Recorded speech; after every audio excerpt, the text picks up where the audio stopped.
del día de hoy está dirigido a las cooperativas de ahorro y crédito. Para los que aún no nos conocen, nuestra firma de abogados forma parte del grupo TITL, el cual se encuentra conformado por 3 empresas.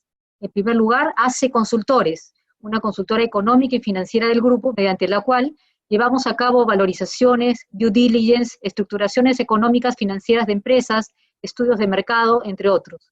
En segundo lugar, la Red Peruana de Negocios, a través de la cual llevamos a cabo operaciones de intermediación empresarial a través de una plataforma de negocios y de nuestros business brokers. La RPN busca facilitar el contacto entre nuestros clientes para la compra y venta de empresas, búsqueda de financiamiento, búsqueda de socios de negocios, ya sea a nivel nacional e internacional, esto último gracias a nuestra red internacional de negocios que también lideramos. Ya tenemos presencia en más de 10 países. En tercer lugar, TITL Abogados, una organización con más de 5 décadas en el mercado, con un staff multidisciplinario de más de 50 abogados, enfocado a brindar servicios de asesoría legal tanto preventiva como correctiva, en todas las áreas del derecho. Asimismo, es el único estudio de abogados que desde hace 5 años es considerado como empresa socialmente responsable. Este webinar tendrá 2 partes. Una primera donde se tratará los alcances sobre la nueva obligación de reporte de información financiera de los socios de las cooperativas de ahorro y crédito que deben hacer a la SUNAT. En una segunda parte se comentará brevemente los alcances del decreto de urgencia 075-2020 que fuera publicado el último sábado 27 de junio. Este decreto prorroga la vigencia de los poderes en las cooperativas y les permite sesionar virtualmente. La mecánica del webinar será la siguiente. Tenemos 3 expositores que desarrollarán aspectos de su especialidad aplicados a la temática del presente webinar. Finalizadas las exposiciones, se procederá a absolver consultas por un espacio de 15 minutos. Por ello, les pedimos que durante las exposiciones vayan redactando sus consultas en el chat del webinar. Sí, por favor, les pedimos que sus consultas sean muy puntuales y muy claras. Respecto a las diapositivas, no se preocupen, porque estas se enviarán a sus correos a más tardar el día de mañana, junto con una encuesta que les solicitamos la llenen para poder así seguir mejorando. Por una cuestión de orden y para que puedan escuchar mejor las exposiciones, mantendremos todos los micrófonos de los asistentes apagados. Dicho esto, pasamos a presentar brevemente a nuestros expositores. En primer lugar, el doctor Carlos Torres Morales, socio principal y jefe del área cooperativas y del área corporativa de TITL Abogados, especialista en derecho cooperativo, con una experiencia de más de 25 años en el sector cooperativo. La doctora Joana Benítez Iriarte, abogada asociada senior del área corporativa y cooperativa de TITL Abogados, especialista en derecho cooperativo y en derecho comercial. Finalmente, el doctor Carlos Saúl García Donaire, abogado asociado, especialista en derecho tributario, forma parte del equipo del área tributaria de TITL Abogados. Con ello, damos uso de la palabra al doctor Carlos Torres Morales para que inicie la exposición. Carlos, por favor. Gracias, buenas tardes. Espero que me escuchen bien. Efectivamente, como ha señalado Silvia, este webinar tiene 2 partes. Una primera parte que es exclusiva para cooperativas de ahorro y crédito, que es en la que nuestros expositores hablarán básicamente sobre la información financiera que se debe presentar a la SUNAT. Y una segunda parte que va a ser ya de aplicación a todo tipo de cooperativas, de ahorro y crédito, o de servicios en general, de trabajadores, o sea, cualquier tipo de cooperativa o modalidad va a estar comprendida en la segunda parte de la exposición referida a esta norma que ha sido dictada el día sábado, relacionada a la prórroga de la vigencia de los poderes y la posibilidad de efectuar asambleas virtuales y sesiones de consejo virtual. Yendo ya, iniciando nuestro webinar con relación al primer tema, debemos recordar que el Perú forma parte de la Convención sobre Asistencia Administrativa Mutua en materia fiscal, lo que significa que nuestra administración tributaria, la SUNAT, se ha obligado a remitir información financiera de interés para otras administraciones tributarias firmantes de la Convención.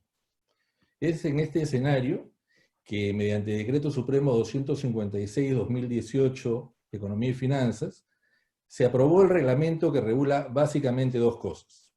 Primero, la información que se debe reportar a la SUNAT. Y segundo, el procedimiento de debida diligencia para reconocer a las cuentas y sujetos reportables. O sea, para determinar de todo nuestro universo qué cuentas y qué sujetos son reportables. Entonces, antes de dar el paso a la doctora Joana Benítez y al doctor Carlos García, que van a entrar al detalle de esta norma, me gustaría dejarlo solamente con algunas ideas fuerza. En primer lugar, decirles que esta norma es aplicable a todas las cooperativas de ahorro y crédito, sin importar el nivel de la cooperativa, el tamaño de la cooperativa. Basta ser cooperativa de ahorro y crédito para estar comprendida en los alcances de esta norma, ¿no? Porque la norma, como van a ver, se refiere o comprende a todas las entidades supervisadas por la SBS, o sea, no solo a las empresas del sistema financiero, sino a todas las entidades supervisadas por la SBS. Y como desde el 1 de enero del 2019, las cooperativas de ahorro y crédito están supervisadas por la SBS, no queda la menor duda que están dentro del campo de aplicación de esta norma. Primer punto. Segundo punto. La cooperativa de ahorro y crédito solo informará sobre cuentas de socios, sean personas naturales o jurídicas, que tengan domicilio en una jurisdicción reportable, ¿no? Recuerden que esta es una norma que regula la información que la SUNAT le va a transferir a la SUNAT de otro país, ¿no? Y entonces le va a interesar entonces a la SUNAT del otro país la información sobre los socios, personas naturales o jurídicas de la cooperativa, que tengan domicilio en este otro país con el cual la SUNAT tiene este convenio, o el Perú tiene este convenio. Tercer punto que deben tener presente. Esta es una obligación de información anual. No es que vamos a cumplir con esta obligación y ya nos liberamos, no. Esta obligación es anual, vale decir, comienza este año 2020 y se mantiene año a año. Cuarto punto, este año 2020, entre el 23 y 24 de julio, dependiendo del último número de RUC, la cooperativa de ahorro y crédito va a informar sobre las cuentas preexistentes que sus socios, personas naturales no domiciliadas, hayan tenido al 31 de diciembre del 2018, que sean de alto valor, vale decir, de más de $1 millón. Y también se van a informar las cuentas nuevas que sus socios, sean personas naturales o jurídicas, no domiciliadas, hayan abierto a partir del 1 de enero del 2019, ya sin importar el valor. La norma es bien compleja, ¿no? Es bien compleja, pero vamos a tratar, con las exposiciones de Joana y las exposiciones de Carlos, de darles la mayor claridad posible. Conmigo regresaremos en la segunda parte para hablar de la norma dictada el día sábado. Sin más preámbulo, entonces, lo dejo con la doctora Joana Benítez. Buenas tardes con todos. Como mencionó el doctor Carlos, conmigo vamos a ver un poco a detalle sobre las obligaciones señaladas en el Decreto Supremo 256-2018. Pero antes de entrar al detalle de las obligaciones, quería comentarles un poco sobre, brevemente, sobre los antecedentes de esta norma. Y es que Perú, en el año 2014, ingresó como miembro de la Organización para la Cooperación y el Desarrollo Económico, la OCDE, y en ese mismo año, en julio del 2014, el Consejo de la OCDE aprueba el estándar de común reporte, más conocido como el SR, sobre intercambio de información automático de cuentas financieras, mediante el cual los estados que son miembros de la OCDE obtienen información de las instituciones financieras para intercambiar dicha información anualmente con otros estados. Y no solo ello, sino también en este estándar de común reporte también se señalan cuáles son los procedimientos de debida diligencia que las instituciones financieras deben seguir, deben implementar, cuál es la información financiera que va a ser materia de reporte, cómo se va a hacer el reporte de la información financiera. Ahora bien, en ese contexto, Perú debía adecuar su marco normativo, debía perfeccionar el marco normativo para poder acoger, digamos, esta obligación de compartir información entre las administraciones tributarias de los Estados miembros. Es por ello que se modifica la Ley 2672, que es la Ley General del Sistema Financiero, y se incorpora el artículo 143A sobre el secreto bancario, regulando que las instituciones financieras pueden compartir información financiera de cuentas pasivas a la SUNAT como parte del cumplimiento de acuerdos y tratados internacionales. Y no solo ello, sino también se modifica el Código Tributario en relación al tema de la reserva tributaria para combatir la evasión y elusión tributaria. Teniendo en cuenta ya que el marco normativo ya se encontraba listo para poder dar cumplimiento a esta obligación, es que en el año 2018 se aprueba el Decreto Supremo 256-2018, que tiene como objetivo permitir que las autoridades fiscales puedan obtener información de los activos financieros de sus residentes tienen en el extranjero para evitar así la evasión fiscal. Como bien señaló el doctor Carlos, este decreto supremo, este reglamento, establece dos obligaciones para las instituciones financieras, entre ellas las cooperativas de ahorro y crédito. La primera obligación es sobre qué información financiera va a ser materia de reporte a la SUNAT, y también establece como segunda obligación los procedimientos de debida diligencia que las instituciones financieras van a tener que implementar, van a tener que incorporar para poder dar cumplimiento a esa obligación de reporte. Ahora, este reglamento define como institución financiera a todas las empresas que se encuentren supervisadas por la SBS y por la SMB. Es ahí que las cooperativas entran dentro del alcance de la norma. ¿Eso qué quiere decir? Que todas las cooperativas de ahorro y crédito, independientemente del nivel al que correspondan, deben de dar cumplimiento a estas obligaciones. Y adicionalmente también incluye dentro de la definición de institución financiera a las instituciones de custodia, instituciones de depósito, que son los bancos, cajas municipales, cajas rurales, entre otros, entidades de inversión y compañías de seguro específicas. Todas estas consideradas como instituciones financieras deben de dar cumplimiento a lo establecido en este reglamento. Ahora, yendo un poco más a detalle sobre lo establecido en esta normativa, debemos saber qué es lo que las cooperativas van a tener que reportar anualmente a la SUNAT. Van a tener que reportar las cuentas reportables de personas reportables. ¿Esto qué quiere decir? Que la cooperativa no va a tener que reportar a la SUNAT el íntegro de las cuentas de todos los socios de la cooperativa, sino que va a tener que reportar solo de aquellos que sean, es decir, va a tener que reportar solo las cuentas reportables de las personas que resulten reportables. Ahora, ¿cómo podemos conocer cuando estamos ante una persona reportable? Y bueno, la norma misma define qué debe entender la cooperativa por una persona reportable. Y son aquellas personas que son residentes en una jurisdicción reportable. La jurisdicción reportable es aquella con la cual Perú tenga un convenio de intercambio de información financiera de forma anual, ¿no? Es un intercambio recíproco de información entre las administraciones tributarias de estos estados.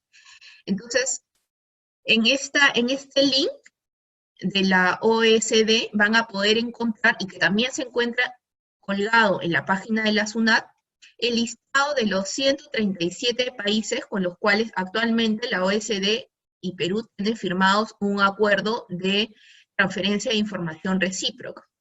Entonces, ¿esto qué quiere decir? Si hay algún socio que pertenezca a una jurisdicción reportable, es decir, por ejemplo, en esta lista está Japón. Entonces, si el socio pertenece a la jurisdicción de Japón, Entonces estamos ante una persona reportable. Ahora, para precisar qué entendemos por residente, ¿no? ¿Qué se entiende por residente?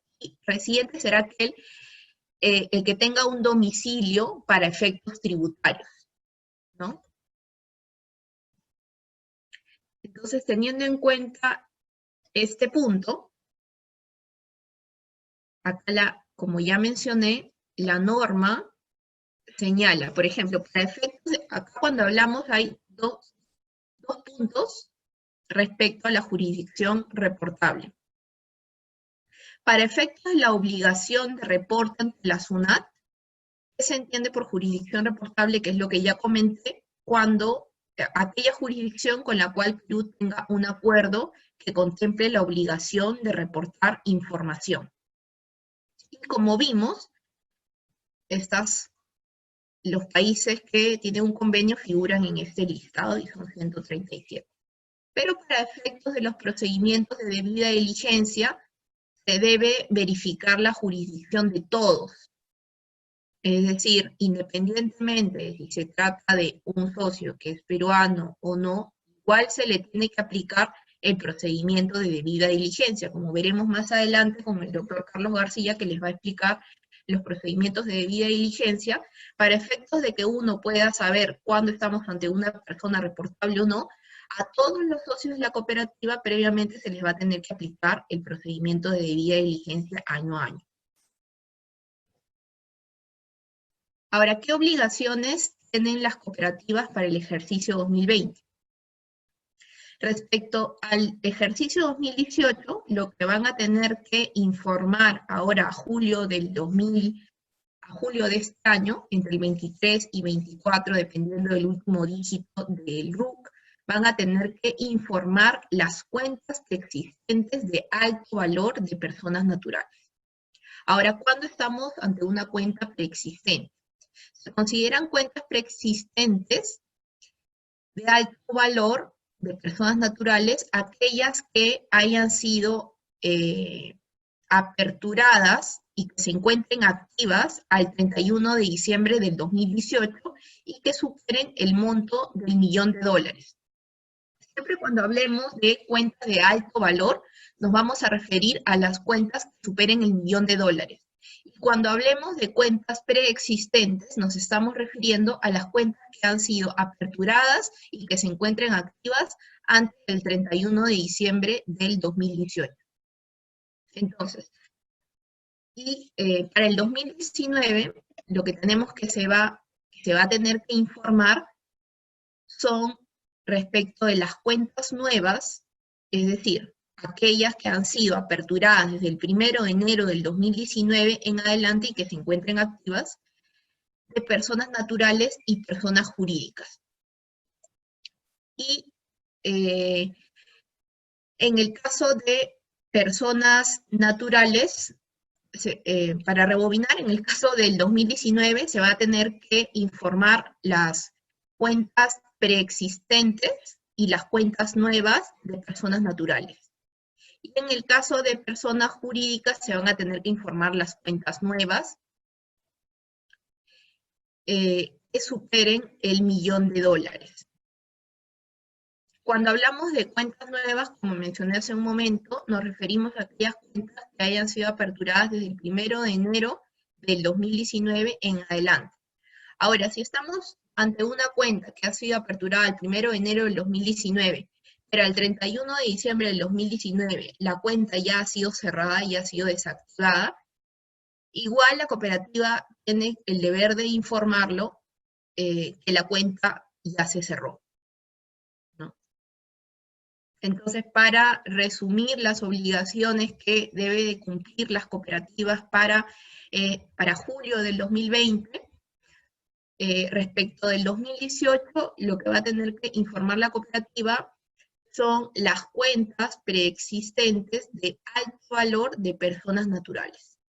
Cuando hablamos de cuentas preexistentes, son las cuentas que hayan sido aperturadas y que se encuentren activas antes del 31 de diciembre del 2018, es decir, que se encuentren abiertas y activas al 31 de diciembre del 2018. y que superen el $1.000.000, esas son las cuentas que van a ser reportadas del ejercicio 2018. Y respecto del ejercicio 2019, lo que se va a reportar son las cuentas nuevas y preexistentes de personas naturales y las cuentas nuevas de personas jurídicas. Ahora, en el caso de las cuentas nuevas, como mencioné, son aquellas que son aperturadas desde el 1 de enero del 2019. Siempre que hablemos de cuentas nuevas, van a ser aquellas que son aperturadas del 1 de enero del 2019. Y cuando hablemos de cuentas preexistentes, son aquellas que ya se encontraban aperturadas al 31 de diciembre del 2018 y que a dicha fecha se encuentren activas.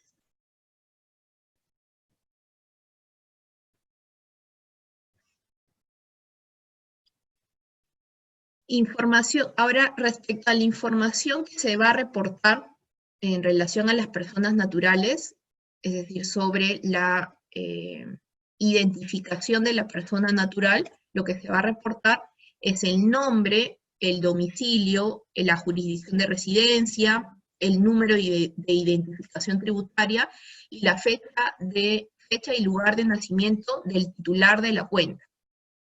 Ahora, si estamos ante una cuenta mancomunada en la cual tiene más de un titular y que solamente uno de los titulares ha sido identificado como una persona reportable porque pertenece a una jurisdicción reportable, porque pertenece, por ejemplo, a Japón, y Japón se encuentra dentro del listado de países con los cuales Perú tiene un convenio suscrito de intercambio de información, en ese caso solamente se va a reportar la información solamente de ese titular y no de ambos titulares, porque solamente uno de ellos es una persona reportable. Ahora, si estamos ante una cuenta mancomunada en la cual las dos personas naturales califican como persona reportable, en ese caso se va a informar respecto de ambas personas. En relación al monto que van a tener que reportar respecto a esa persona natural cuando estamos ante una cuenta mancomunada, va a tener que reportarse solamente respecto del monto que le corresponde a esa persona. Ahora, si estamos ante una cuenta mancomunada conjunta, va a tener que reportar los datos de esa persona natural reportable con el 100% del saldo que figura en esa cuenta, aun cuando se pertenezca a dos personas, porque estamos hablando de una cuenta mancomunada conjunta. Ahora, en el caso de entidades de personas jurídicas, la información de identificación que se va a reportar es la denominación, el domicilio, la jurisdicción de residencia, el número de identificación tributaria. Y adicionalmente la cooperativa tiene la obligación respecto de este socio, persona jurídica, de identificar quién es la persona que ejerce el control de esta persona jurídica, es decir, quién es la persona natural que está detrás de esta persona jurídica y que ejerce el control. En buena cuenta viene a ser el beneficiario final. Y respecto a ese beneficiario final, que es una persona natural, va a tener que reportar la información que ya había mencionado previamente, que es esta de acá, ¿no? Que es el nombre, el domicilio, jurisdicción de residencia y esa información. Ahora, el tema del beneficiario final no es algo que resulta ajeno a las cooperativas, por cuanto, como parte de sus obligaciones en materia de prevención del lavado de activos, ya tienen la obligación, que en el caso de sus socios, personas jurídicas, identificar quienes controlan a esta persona jurídica, quién está atrás de esta persona jurídica. Entonces, que digamos que para dar cumplimiento a esta obligación, para reportar la información de quién es el que ejerce el control, ustedes ya deberían tener ese dato, ¿no? Saber quién ejerce el control de esta persona jurídica. Ahora, respecto de la propia cuenta, ya sea de la persona natural o persona jurídica, que se va a informar de la cuenta. Se va a informar el número de cuenta, se va a informar el saldo y los rendimientos generados durante el año calendario de la declaración. Y adicionalmente, respecto de la cuenta, se va a informar el importe bruto total de los intereses pagados o acreditados en la cuenta durante el año calendario correspondiente u otro periodo de reporte apropiado. Es decir, para efectos de verificar si la cuenta está abierta o cerrada, se va a tener en cuenta la fecha del 31 de diciembre, ya sea del año que va a ser materia de reporte, ya sea del 2018 o del 2019. Pero para efectos de cuál es el saldo o cuál es la rentabilidad que tiene la cuenta que va a tener que ser materia de reporte, es lo que haya tenido durante todo el año calendario que va a ser materia de reporte. Es decir, si la cooperativa va a reportar al socio Juan Pérez, que ha tenido una cuenta, que ha tenido durante el ejercicio una rentabilidad de 6.000 soles, pero al 31 de diciembre ya solamente le queda 1.000, va a tener que informar que esa cuenta ha generado una rentabilidad de 6.000 soles. Porque esa es la rentabilidad que ha venido obteniendo, es la sumatoria de toda la rentabilidad que ese socio ha obtenido en esa determinada cuenta.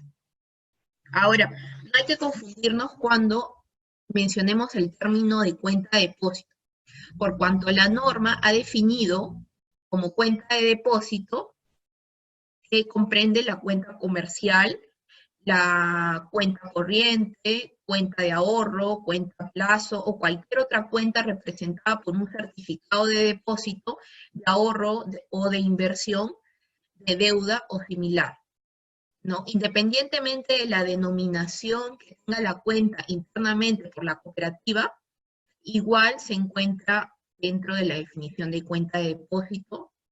Entonces, siempre cuando hablemos de cuenta de depósito, no nos estamos refiriendo a una cuenta de depósito a plazo fijo, digamos, sino también nos estamos refiriendo a todo tipo de cuenta en la cual exista un depósito por parte del socio, ya sea de ahorro, en el caso de personas jurídicas, cuentas corrientes, ¿no? Ahora les voy a dar el pase al doctor Carlos García, quien les va a desarrollar en qué consisten los procedimientos de debida diligencia que va a tener que aplicar la cooperativa para poder identificar cuando nos encontramos ante una persona reportable y cuando estamos también ante una cuenta reportable. Muchas gracias, Giovanna. Buenas tardes a todos. Hasta el momento, antes de comenzar a ver los procedimientos de debida diligencia, tenemos que tener en cuenta algo fundamental. Lo primero que tenemos que ver es qué es lo que se va a presentar ahora en el 2020 respecto del ejercicio 2018 y respecto del ejercicio 2019. Respecto del 2018, como bien ya mencionó Giovanna, lo que tenemos que informar son las cuentas preexistentes de alto valor. ¿Qué significa una cuenta preexistente de alto valor? Que el saldo, incluidos los rendimientos, al 31 de diciembre del 2018, supere el $1.000.000. Ok, y alguien podría preguntar y decir, en este caso de acá, entonces las cuentas que tengan un saldo acumulado y o rendimiento menor al $1.000.000 no se va a tener que reportar. Eso en realidad no es correcto. Sí se va a tener que reportar, pero no en el 2020, sino se va a tener que reportar en el 2021. Por lo tanto, al final vamos a llegar a un punto en donde se va a tener que hacer todos estos procedimientos de debida diligencia, tanto para personas naturales como para entidades. Pero para efectos del 2020, nosotros nos estamos centrando en lo que se va a tener que reportar en este ejercicio. ¿Y qué es lo que se va a reportar en este ejercicio? Por el 2018, solamente las cuentas de alto valor de personas naturales. Son cuentas preexistentes, es decir, que ya existían al 31 de diciembre del 2018. Eso es con respecto a la declaración de la información del 2018. Pero también existe la segunda obligación, que es reportar la información financiera del 2019. Ahora, ¿qué es lo que se va a reportar? ¿Qué información financiera se va a reportar del 2019? Nuevamente, va a ser las cuentas preexistentes de alto valor. ¿Qué entendemos por cuenta preexistente de alto valor? Las que existían al 31 de diciembre del 2018. Pero, como estamos hablando ahora del 2019, significa que en el 2019 tengan un saldo acumulado, incluyendo los rendimientos, que superen el $1.000.000.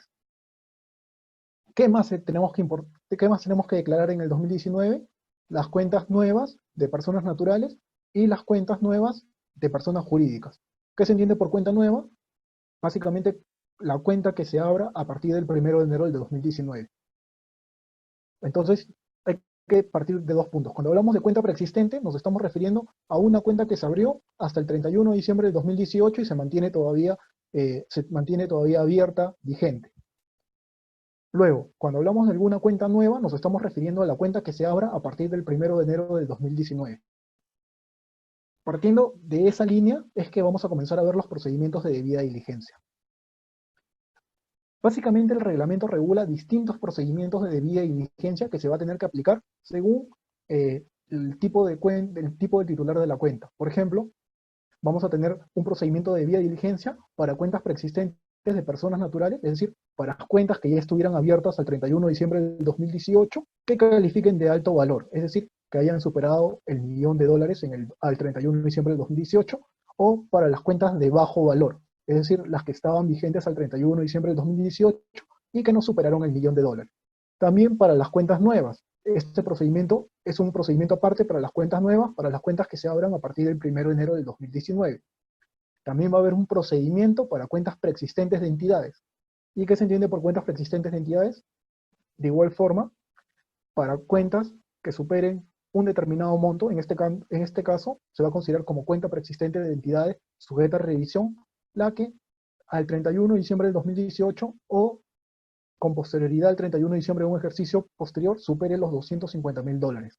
Y luego tenemos las cuentas nuevas de entidades, que son las que se van a abrir a partir del 1 de enero del 2019. Básicamente, todo lo que es cuenta nueva lo vamos a relacionar a lo que se abra a partir del 1 de enero del 2019 hacia adelante. Y adicionalmente vamos a tener normas especiales de debida diligencia, que son normas que se van a aplicar a todos estos procedimientos. Ahora, para efectos de lo que se tiene que presentar ahora en el 2020, nos vamos a centrar en lo que son el procedimiento de debida diligencia para cuentas preexistentes de alto valor de personas naturales, para las cuentas nuevas de personas naturales y para las cuentas nuevas de entidades. ¿Por qué? Porque las otras cuentas todavía no van a ser reportables en este ejercicio. Van a ser reportables en los siguientes ejercicios. Por ejemplo, las cuentas preexistentes de personas naturales de bajo valor, las que no superen el $1.000.000, esas las van a tener que, igual van a tener que hacer el procedimiento de debida diligencia, pero lo van a tener que presentar en el 2021, no en el 2020. Entonces, ahorita vamos a comenzar con los procedimientos de debida diligencia que sí van a tener que reportar ahora en el 2020. Lo primero es la identificación de las cuentas preexistentes de alto valor de personas naturales. ¿Qué se entiende por una cuenta preexistente de alto valor de persona natural? La cuenta abierta, en este caso en la cooperativa, que al 31 de diciembre del 2018 haya superado el $1.000.000, tanto en saldos acumulados como incluye los saldos acumulados y el rendimiento generado. Si ambos factores superaron el $1.000.000, entonces se va a considerar como una cuenta de alto valor. Y por lo tanto, la cooperativa tendría la obligación de reportar esa cuenta en la medida que esa cuenta califique como una cuenta reportable. ¿Y qué implica que califique como una cuenta reportable? Implica que el titular de la cuenta, la persona natural, el socio, califique como residente o domiciliado de una jurisdicción reportable. Por ejemplo, digamos, viene un japonés y abre una cuenta en una cooperativa. Durante todo el 2018, la cuenta tuvo un saldo acumulado de 2 millones. Vemos que en ese caso, el saldo acumulado ha superado el $1.000.000 y por lo tanto se va a considerar como una cuenta de alto valor. Y para efectos de verificar si esa cuenta que ha abierto esta persona japonesa en la cooperativa califica como una cuenta reportable, lo que vamos a tener que verificar es si esa cuenta pertenece a una jurisdicción, si este japonés pertenece a un reportable. ¿Y cómo lo vamos a hacer? A través de ciertos procedimientos.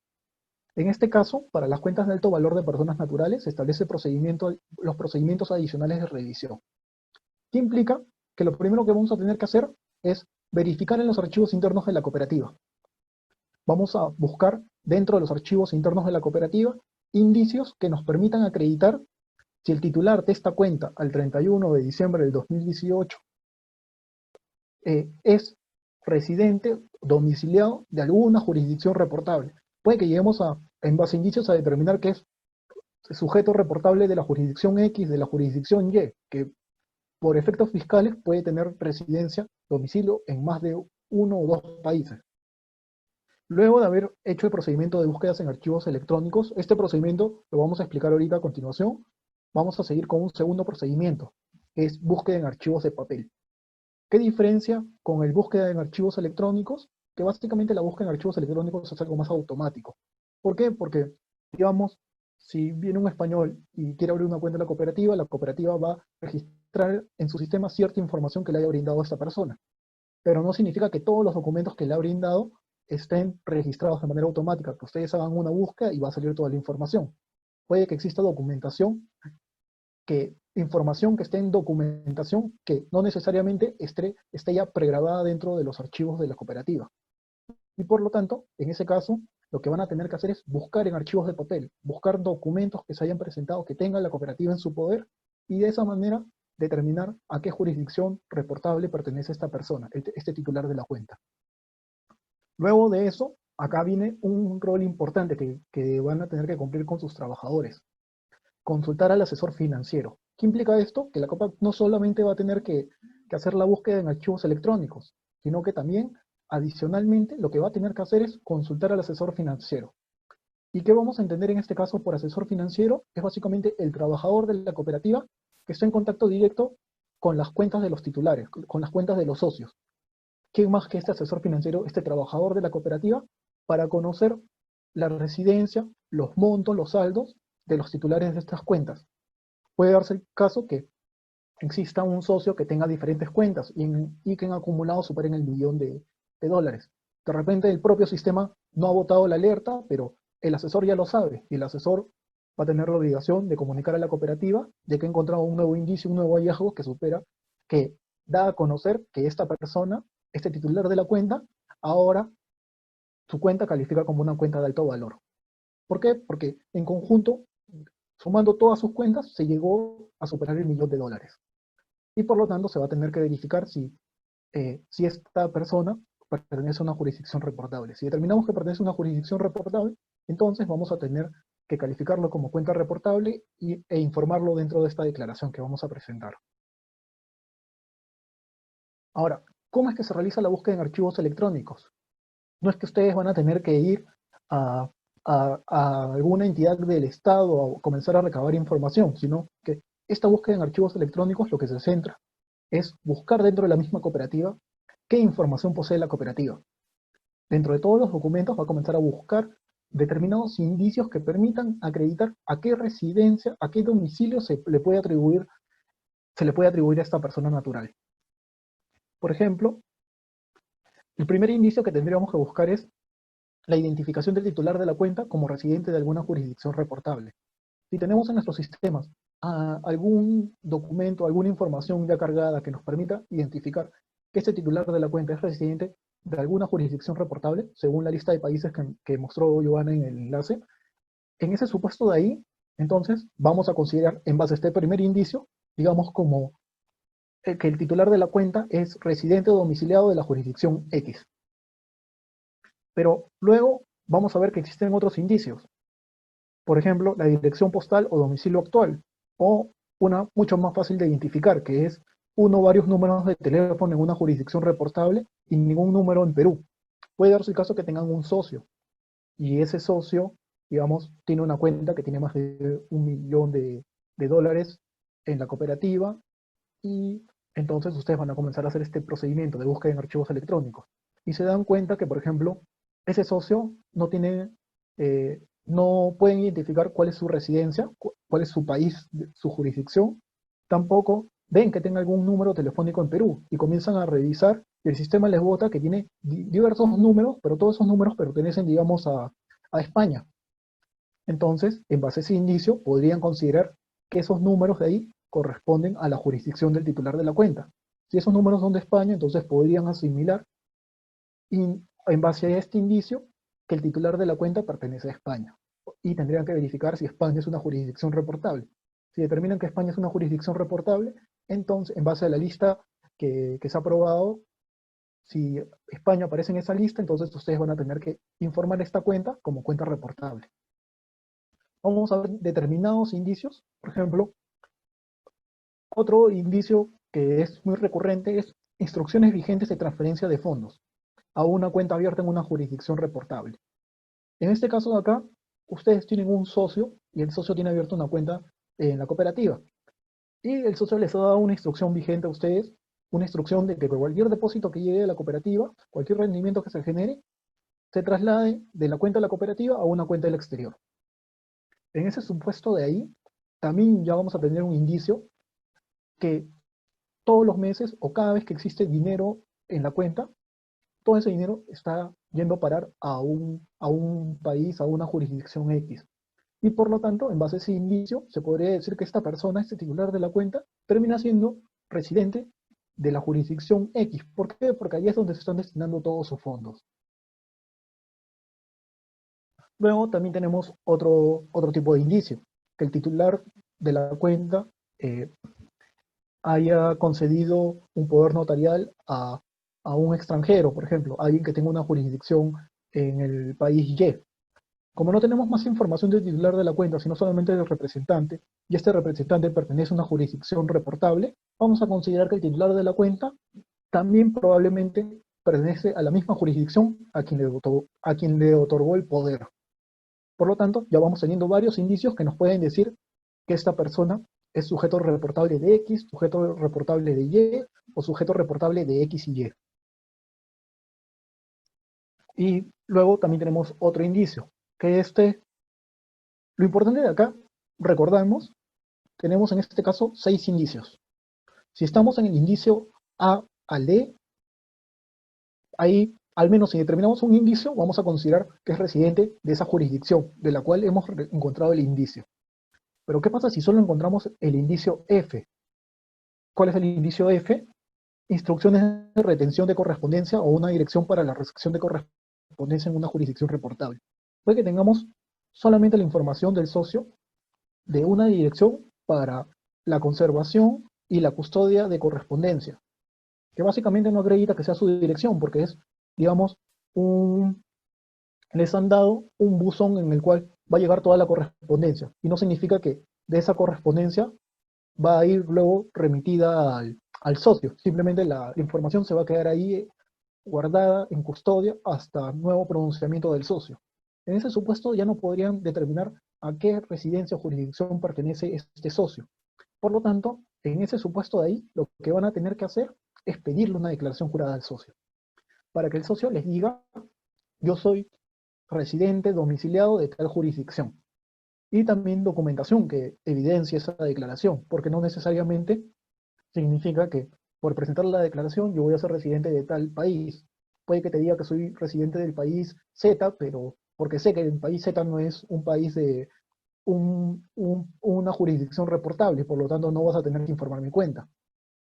Entonces, en ese supuesto de ahí, la cooperativa no solo va a tener que pedir la declaración, sino también va a tener que pedir documentación sustentatoria. Ahora, volviendo a los indicios, tenemos indicios de A a E. De A a E. Si no determinamos ningún indicio, entonces básicamente nuestro procedimiento concluye ahí. ¿Por qué? Porque no vamos a tener que hacer ninguna otra actuación. Como no hemos podido determinar a qué jurisdicción pertenece esta persona, entonces no vamos a tener que hacer ninguna otra actuación. Salvo que se presente un cambio de circunstancias, o que la cuenta, por ejemplo, se vuelva una cuenta de alto valor. ¿Qué se entiende por cambio de circunstancias? Que ustedes tengan nueva información. Por ejemplo, que viene el socio de acá después de 5 años y les dice, yo ya no soy residente de la jurisdicción X, sino soy residente de la jurisdicción Y. Y les entregan un auto certificatorio. Una certificación fiscal del nuevo país donde dice, efectivamente, él es contribuyente, él es domiciliado de mi jurisdicción. Entonces, con eso no hay dudas de que ha habido un cambio de circunstancias, hay nueva información que permite acreditar que ya no es residente del país X, sino es ahora residente del país Y. Luego, ¿qué otro tipo de cambio de circunstancias puede haber? Cuando ustedes se den cuenta que la declaración que inicialmente les presentaron no está acorde a la realidad, o que por el tiempo puede que esta declaración ya dejó de ser útil, y por lo tanto van a requerir nueva información. Y van a tener que basarse en indicios para determinar cuál es la nueva jurisdicción reportable de esta persona.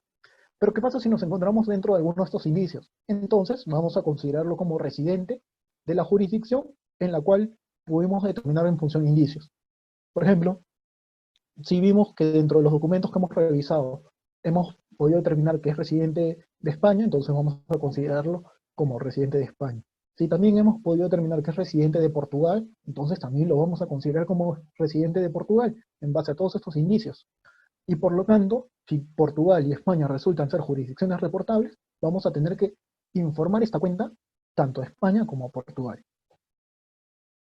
Salvo que el mismo titular, cuando determinemos diferentes residencias, venga el titular y nos diga, con descargos y con documentación sustentatoria, por si acaso yo soy residente de una sola jurisdicción, acá están mis documentos, validen la información. Y en ese caso sí se pueden presentar descargos y por lo tanto sería válido y solamente consideraríamos, una vez que aprobemos todos estos documentos, toda esta evidencia nueva, que solamente sería sujeto reportable de una sola jurisdicción. Ahora, volviendo al inciso F, que es un poco más difícil de poder identificar en base a solo ese indicio, si no tenemos la declaración del titular, si no tenemos evidencia documentaria, no es que vamos a dejar de informar esta cuenta, sino que la vamos a tener que informar, pero como una cuenta no documentada. Al menos ya ahora están notificando el nombre del titular y que no se ha podido obtener información. Ahora, ya hemos visto que las cuentas preexistentes de alto valor son las que existen al 31 de diciembre del 2018 y que para el 2018, las que son reportables en el 2018 son las que superaron el $1.000.000. Pero ¿qué pasa si ustedes tienen una cuenta preexistente de persona natural que el 31 de diciembre del 2018 no superó el $1.000.000? Básicamente, estaríamos hablando de una cuenta preexistente de persona natural de bajo valor. ¿Ustedes qué dirían? Esa cuenta de bajo valor ya no la tengo que informar nunca más porque es de bajo valor, nunca va a calificar como una de alto valor. En realidad eso va a depender, porque si bien para el ejercicio, para la información financiera del 2018 no califica como de alto valor, puede darse el caso que para la del 2019 sí califique como de alto valor. Y por lo tanto, puede ser el caso que esta cuenta, que está abierta desde antes del 31 de diciembre del 2018 y se mantiene vigente por todo el 2019, que en algún mes, en algún periodo, supere el $1.000.000.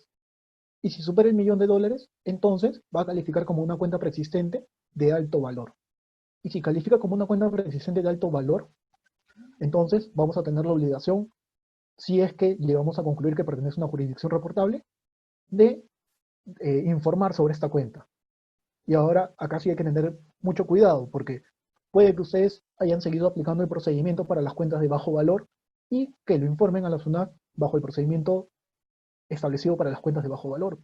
Pero eso está mal, porque ya se volvió una cuenta de alto valor y ustedes van a tener que darle el tratamiento de una cuenta de alto valor, hacer los procedimientos adicionales de revisión, los 3 procedimientos que hemos visto: el de búsqueda en archivos electrónicos, el de búsqueda en archivos de papel y el de consulta al asesor financiero. Luego, también vamos a tener el tema de cuentas nuevas de personas naturales. Básicamente, para el tema de cuentas de personas naturales, de cuentas nuevas, estamos hablando de cuentas que se generan a partir del 1 de enero del 2019. ¿Qué vamos a necesitar acá? Como estamos en ocasión de la apertura de la cuenta, lo que vamos a necesitar es una declaración jurada del titular en donde nos indique a qué tipo de cuál es su residencia o cuáles son sus residencias para efectos fiscales. Hay que recordar que la residencia para efectos fiscales puede variar según el país. Por ejemplo, para Perú se considera domiciliado y permanece en el país más de 183 días y la condición la condición de domiciliado se generará a partir del 1 de enero del año siguiente que se superen los 183 días. Puede que en otros casos, en otros países, de repente los 183 días disminuyan y puede darse el caso que una persona termine siendo residente de la jurisdicción A, de la jurisdicción B y hasta de la jurisdicción C. Así que cuando nosotros tengamos que tener nuestro formato de declaración jurada, vamos a tener que tener un formato que pueda cumplir con todas las expectativas para realizar correctamente este procedimiento de debida diligencia. Adicionalmente a la documentación que presentemos, nosotros también vamos a tener que tener en consideración los procedimientos para la prevención del lavado de activos y las políticas de conociendo al cliente. Justamente con toda la información que ustedes le pidan para la apertura de la cuenta, y aparte con los procedimientos para la prevención del lavado y la política de conociendo al cliente, ustedes van a tener que hacer un cruce de información para verificar que la información que les han presentado sea correcta. Ahora, ¿qué pasa si la declaración que les han presentado no la consideran correcta o no fiable, por ejemplo? Lo que van a tener que hacer es, uno, pedir que les presenten nuevamente una declaración jurada, o dos, que el titular de la cuenta les explique y les documente por qué considera que la declaración presentada es correcta. Adicionalmente, van a tener que pedir otra cierta información, como el registro de identificación tributaria del titular de la cuenta, la fecha de nacimiento, y en este caso de acá, lo que sí van a tener en cuenta es que puede darse el caso que estemos hablando de un peruano, de un nacional peruano, pero para efectos de las legislaciones de otros países, ese nacional, ese peruano, puede ser residente de otro país, puede ser residente de Japón, puede ser residente de Colombia, puede ser residente de Ecuador, puede ser residente de España, de Portugal, y en ese caso no nos vamos a tener que fiar en que tiene DNI o que tiene RUC, porque para efectos fiscales esta persona puede ser considerado residente o domiciliado de otro país. Y si es considerado residente o domiciliado de otro país, entonces también va a calificar como un sujeto reportable y su cuenta va a tener que ser informada a la SUNAT, aun cuando tenga RUC o tenga DNI. ¿Por qué? Porque esa información que se va a suministrar no es de interés de la SUNAT, sino es de interés del país donde él es residente. Si es residente en Portugal, a quien le va a interesar esa información es a Portugal. Luego de este tema de acá, entonces, hasta acá tenemos que recordar cuentas nuevas de personas naturales, las que se generan el 1 de enero del 2019. En este caso, de las cuentas nuevas, la norma no ha hecho distinción sobre qué monto mínimo se tiene que informar. Lo que sí ha hecho distinción es para las cuentas preexistentes, es decir, para las cuentas que ya existían el 31 de diciembre del 2018. Todas las cuentas que existían el 31 de diciembre del 2018 van a ser consideradas como cuentas reportables en la medida que superen, en las medidas que pertenezcan a una jurisdicción reportable y estén dentro de algunos umbrales. Por ejemplo, en el caso de personas naturales, superen el $1.000.000, en el caso de personas jurídicas, superen los $250.000, pero en el caso de cuentas nuevas, tanto de personas naturales y de entidades, no se ha establecido un monto. Así que, en principio, si esta persona natural califica como un sujeto reportable, se va a tener que notificar su cuenta independientemente del monto que tenga. Ahora bien, recordemos que también para el 2019 se ve la obligación de identificar las cuentas nuevas de personas jurídicas. Básicamente, en este caso de acá, vamos a tener que hacer una revisión. Al igual que en el caso anterior, lo que vamos a pedir es una declaración jurada. Una declaración jurada que se base en el lugar de constitución de la persona jurídica, en el lugar de constitución o de dirección principal. Básicamente vamos a tener que considerar su lugar de domicilio o de dirección principal. ¿Por qué? Porque normalmente las legislaciones tributarias establecen que una persona jurídica puede ser residente de un determinado país en base al domicilio o en base a la dirección efectiva de la persona jurídica. La constitución se puede dar acá en Perú, pero la dirección efectiva, el manejo de la empresa puede ser en otro país. En ese supuesto, la constitución se dio en Perú, pero la dirección efectiva se da en el país X. Para efectos del país X, puede que esa persona jurídica sea residente domiciliado de la jurisdicción X. Y por lo tanto, si esa jurisdicción X es una jurisdicción reportable, tendríamos que informar sobre esta persona jurídica. Adicionalmente, la declaración jurada la tenemos que contrastar contra la documentación obtenida justamente en base a las normas de prevención del lavado de activos y en base a las normas de conocer del cliente. Ahora, ¿qué pasa en el supuesto de que nos presentan una declaración y nos dicen que no soy residente fiscal, que la persona jurídica no tiene residencia fiscal? Entonces, lo que van a tener que considerar en ese caso es la dirección de la sede principal de la persona jurídica, para efectos de considerar que ese es su domicilio, su residencia, para efectos tributarios. Básicamente, no es que ustedes van a presentar hoy día la declaración y se acabó. La declaración la tienen que presentar cada año. Por ejemplo, como hemos visto, las cuentas preexistentes de personas naturales de alto valor, si bien estas están restringidas a todas las que se generaron el 31 de diciembre del 2018, no significa que las van a dejar de reportar. En el 2019 ya vimos que se tienen que reportar, en la medida que sigan superando el $1.000.000. En el 2020 también se van a tener que reportar si se sigue manteniendo la condición de cuenta reportable y superan el $1.000.000. Así que, básicamente, ustedes, la información financiera que consideren reportable en un determinado ejercicio, van a tener que informarla al siguiente. Esa es básicamente la regla. Pero, como hemos visto acá, para efectos del 2020, ¿qué es lo que tienen que presentar en el 2020? Son estos conceptos de acá. Por la información financiera de 2018, por el momento solo van a tener que presentar las cuentas preexistentes de alto valor de persona natural, es decir, las cuentas que se crearon hasta el 31 de diciembre de 2018 y que superen el $1.000.000, y por el 2019, las cuentas nuevas de personas naturales y de personas jurídicas, y adicionalmente las cuentas preexistentes de alto valor de las personas naturales, es decir, las cuentas que se crearon el 31 de diciembre de 2018, pero que siguen manteniendo el monto acumulado junto con rendimientos que superen el $1.000.000 en el 2019. Todo esto vamos a tener que presentarlo entre el 23 y 24. Ahora, para poder presentar la información, ustedes van a tener que ingresar al siguiente enlace, al sistema AEOI de la SUNAT. Básicamente, ustedes tienen dos posibilidades para poder presentar esta información. Llenando manualmente a través del mismo sistema. El mismo sistema te permite un llenado manual.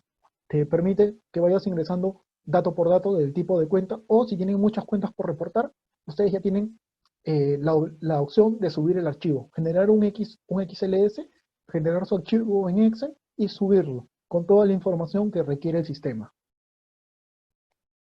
Ahora, acá hay que tener en cuenta que las multas por no presentar esta declaración son un poco elevadas, porque siempre hablan en función a los ingresos netos. El mínimo por no presentar la declaración es una multa de 21.500 y el máximo de 215.000. Esto aplica tanto si no presentas la declaración o si la presentas de manera incompleta o no conforme a la realidad.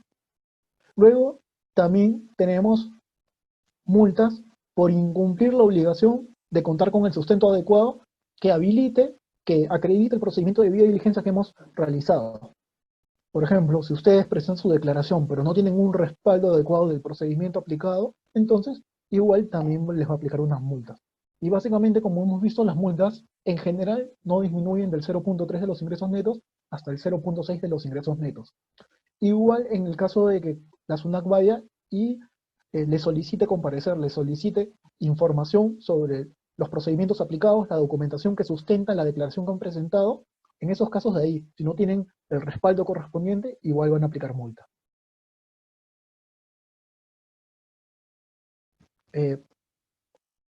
Cualquier duda, contacto que quieran realizar con nosotros, nos pueden escribir al siguiente correo. Les recuerdo que nosotros estamos para apoyarlos en todo este tema de la nueva declaración, ya sea por este año y por los años siguientes. Nosotros como estudio estamos ofreciendo el servicio de auditoría para verificar que ustedes correctamente estén realizando todos los procedimientos de debida diligencia que se deben hacer, para efectos de verificar y corregir cualquier procedimiento que se tenga.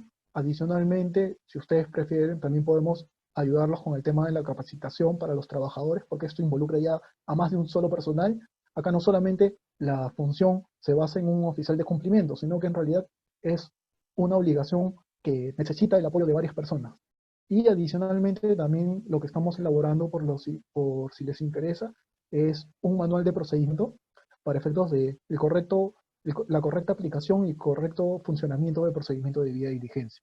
Cualquier duda que tengan nos pueden contactar al correo que aparece debajo, a contacto@titl.com.p. Ahora le doy el pase al doctor Carlos, que va a hablar sobre esta nueva norma que ha salido. Sí, muchas gracias. A ver, voy a compartir un momentito la pantalla. Me confirman, por favor, si me están escuchando bien y si se ve la pantalla ahorita que la comparta. Un segundito.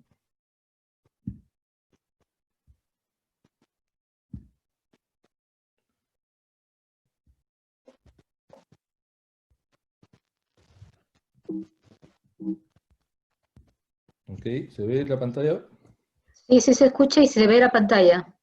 Ok, gracias.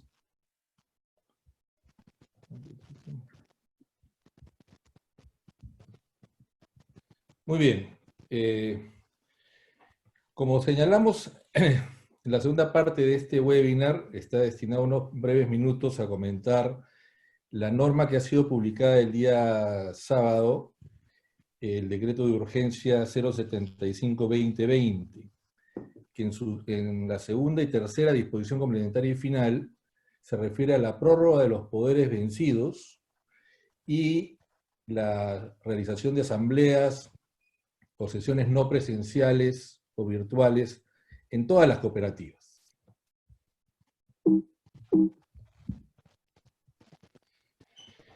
Efectivamente, ¿no? Este 27 de junio de 2020 en el Diario del Peruano se publicó esta norma, cuyo primer extremo, la segunda disposición complementaria final, prorroga la vigencia de los poderes de los directivos de las cooperativas, y en la tercera disposición complementaria final permite la convocatoria y celebración de asambleas generales o sesiones de consejos y comités de manera presencial o virtual.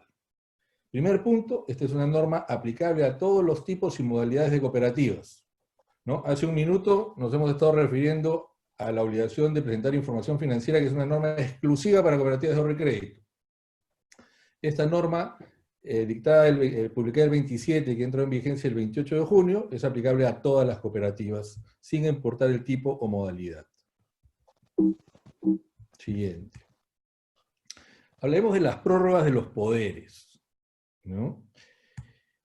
La segunda disposición complementaria final dice lo siguiente: prorróguese excepcionalmente hasta el 31 de diciembre del 2020 la vigencia de los poderes de los consejos y comités de las cooperativas cuyos mandatos hayan vencido o finalicen en el presente año y que se encuentran registrados en la SUNAR. ¿Ok? Al parecer una norma sencilla, pero en realidad la forma en que está redactada es un poco compleja. Primero tendríamos que decir lo siguiente, ¿no? Este estado de emergencia y el aislamiento social obligatorio generó que en algunas cooperativas, no en todas, pero en algunas cooperativas, generó algunos problemas de representación, generó algunos problemas de ejercicio de sus poderes, o de ejercicio de los poderes de aquellas personas que tenían un nombramiento inscrito para poder representar a la cooperativa ante terceros, vale decir, por ejemplo, ante bancos, ante entidades de la administración pública, etc. Y generó un problema, ¿por qué? Porque en algunas cooperativas esos poderes habían sido otorgados a directivos cuyo mandato venció este año. Y al no poder llevarse a cabo elecciones para renovar los tercios y nombrar a los nuevos apoderados, la cooperativa entró en este sentido en una parálisis, ¿no? Los bancos ya no quisieron seguir atendiendo a las cooperativas, por ejemplo, en el manejo de sus cuentas, en los casos en que los directivos que tenían el poder otorgado en registros públicos hubiesen vencido su mandato. ¿Ok? Entonces, esta disposición final ataca ese problema. ¿Qué es lo que hace? Prorroga los poderes. Ojo, no prorroga mandatos. Esta norma prorroga poderes. Hay una redacción un poco confusa, ¿no? Porque dice que se prorroga la vigencia de los poderes de los consejos y comités. Pero debe entenderse que lo que se está prorrogando son los poderes inscritos de aquellos directivos cuyos mandatos hayan vencido o finalicen el presente año. Eso es lo que se está prorrogando, porque ese es el problema, ¿no? Problema de poderes inscritos que perdieron vigencia porque el mandato del directivo perdió vigencia. ¿Ok? Entonces la norma está prorrogando, ¿qué cosa? Poderes inscritos, ¿no? Y miren lo que dice, la norma prorroga todos aquellos poderes inscritos que hayan vencido, de directivos cuyos mandatos hayan vencido o finalicen en el presente año, o sea, que hayan vencido desde el 1 de enero hasta el 31 de diciembre de este año. No necesariamente a partir del 15 de marzo, sino que hayan vencido y que hayan vencido por cualquier razón, ¿no? La idea es que esos poderes se reactiven. Es una norma un poco extraña, señores, les tengo que decir, porque jurídicamente uno puede prorrogar algo que está con vida, ¿no? Yo puedo prorrogar un plazo que va a vencer, por ejemplo, a mediados de julio, lo puedo prorrogar hasta diciembre. Pero ¿cómo en junio prorrogo un poder que venció en enero, en febrero o en marzo? Es una norma un poco extraña, o sea, jurídicamente hablando no es muy pulcra, pero es una norma con rango de ley y que tendrá que ser respetada por registradores y que tendrá que ser cumplida hasta que esta ley no sea modificada, ¿no? Entonces se ha querido acá solucionar un problema en las cooperativas. Entonces, ojo, no se han prorrogado los mandatos, se han prorrogado los poderes, ¿no? Como no se han prorrogado los mandatos, no significa entonces que aquellos cuyo mandato ha vencido se reintegran a los consejos, no. Lo único que se está prorrogando son los poderes de aquellos directivos que por alguna razón vencieron durante este año. Y se han prorrogado excepcionalmente hasta el 31 de diciembre de este año. Siguiente. Se trata de una prórroga de poderes inscritos, ¿no?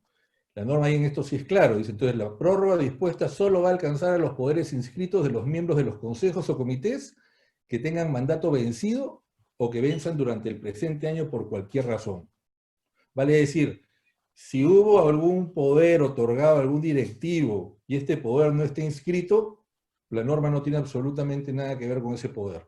Está referido a poderes inscritos y que durante este año hayan vencido por cualquier razón. Ahora, normalmente en las cooperativas los poderes son otorgados a miembros de los consejos de administración, ¿no? Y fundamentalmente porque es el consejo de administración el único órgano que se inscribe en registros públicos. En consecuencia, naturalmente o normalmente los poderes recaen en el presidente del consejo de administración, en el vicepresidente, en el secretario del consejo de administración, van unidos a ese cargo, ¿no es cierto? Y se van a mantener vigentes en tanto estén vigentes esos cargos o el mandato de los directivos. Pero la norma dice, ¿no es cierto?, habla de que están vigentes los poderes de los consejos y comités. Tenemos que entender que si bien lo ordinario, lo regular, es que los poderes recaigan en miembros del Consejo de Administración, no existe ningún impedimento, y hay cooperativas que así lo habrán establecido, que se nombre como apoderado algún miembro del Consejo de Vigilancia, algún miembro del Comité Electoral o algún miembro del Comité de Educación, algún directivo, y esos poderes estén inscritos en registros públicos. Si están inscritos en registros públicos, esos poderes estarán vigentes hasta el 31 de diciembre del 2020 como máximo.